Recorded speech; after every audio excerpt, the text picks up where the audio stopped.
Now, let's address it straight away. Don't trust any of this. Because I may dress like an alpha rocker man. But it's lucky you sit further away because I reek of beta male energy. And I have the inhaler to prove it. Now, don't trust anything, even with me, even with anything. I have real trust issues, and I'll take you back to March last year, height of the pandemic.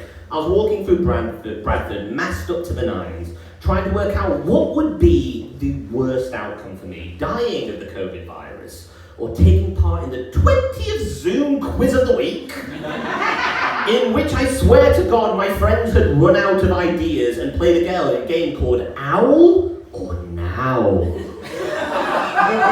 Very simple but very intriguing game. You get shown a picture of a bird and a random name, and you have to guess if it's an owl or if it's not an owl.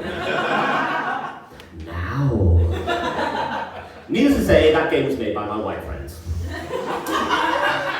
But I'm walking down the road, masked up to the nines, and I smell a smell which isn't integral to Bradford, but forms such a stitch of its identity that it brought a tear to my heart, and that is last night's stale cannabis. Not to be confused with recently smoked cannabis, the kind that gets stuck right at the back of your throat right there. And I was masked up to the nines, and I know what you're all thinking. One of two things has happened here. Number one, I've got a defective mask.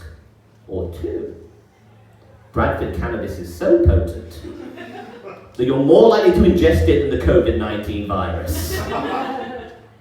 It's very difficult being Asian in this country, any ethnic minority. We all find difficulties as we go through life, and it's no different from, like myself, to very other people. We all have different things which make us insecure in this country. And the one I've really been struggling with for at least the past year, 2 years, is the amount of beard standards I'm allowed to have as an Asian male. Because at the moment I settled for the Ali G. But any thicker, it's the Al-Qaeda. And there's a very short amount of beard styles I can actually have. And it's not just now, like even several years ago, me and my friends were going on holiday to Spain, and there were 6 of us. Three of them got checked, 3 of them didn't. And you know, I know what you're thinking. Amapal, that seems like a random check.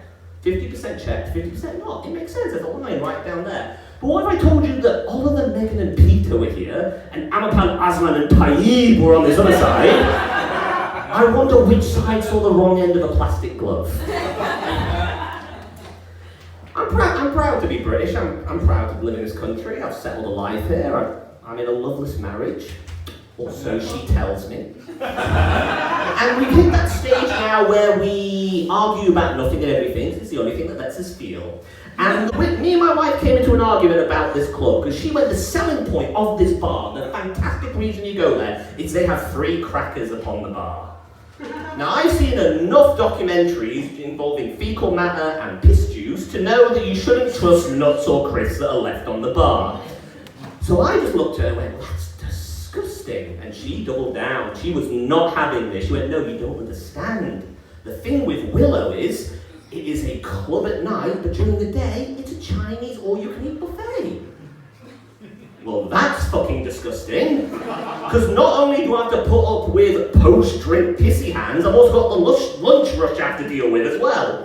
And I was there just going, this is absolutely terrible, disgusting idea. But she would not back down. She went, you don't understand. The crackers are Chinese prawn crackers. And I went in very carefully and went, the foreignness of the cracker does not negate the piss contents in said cracker.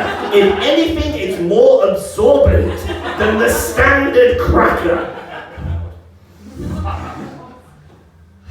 I've got a 3-year-old. She's a cunt. Any parents out there will know. I was lucky enough to get a white wife, which means I can stay here. But the problem is my daughter came out fairly pale, so many fathers have this issue that when they take their kids out, it's like people are going to think I'm a nonce. And that just goes for any father out there. But when you're a brown man at a soft play looking at a white girl who's playing the soft play, then you know the stakes are high. But I found a way around it. I carry in my pocket a picture of her to show proof of purchase. I have a receipt. Now, being a dad's alright and everything, but the lowest point came when I took her, what every person in West Yorkshire wants to do when they want to look a bit posh. I'm going to take my child to Whitby. But when I got to Whitby, I'm a modern man, I'm there, I arrive, I need the toilet. So I go to the toilet, but it's only coin operated. I've got my contactless card, I've got my Apple Pay, no way of getting in. And my little daughter, about this high, waddles away over with a little coin purse, and she unzips it, takes out a pound and gives it to me and goes, "There you go, Daddy, you can do a poo." And I thought to myself, I've got a mortgage, lease cars and a pension, but my bowel movements are dictated by a toddler. And then it got worse from there. We did that thing that every parent knows. You go to a holiday, you have a lovely day, and then you leave, but you forgot you promised them a treat. So I take her to the shop, and I'm there trying to be the good parent, like, "Only reusable plastic and wooden toys, darling. We're considering the planet." Does she give a fuck? So she starts kicking off because she wants the shittest plastic toy that is going to degrade and fall apart in the car. She starts screaming, people start looking at me, and to make matters worse, there's now an Asian man dragging a white little girl child as she's crying. Things were getting dicey. So I lost my temper, decided, fine, that's it. And I slammed it on the table, the toy, not the child.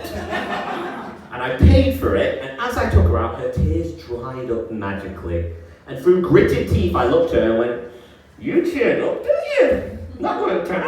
I was out missing beach. She went, "The tears faded away, Daddy," and skipped away down the beach.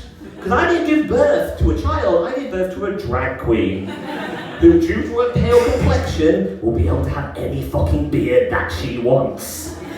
That's my show, ladies and gentlemen. Thank you very much. My name is Amapal.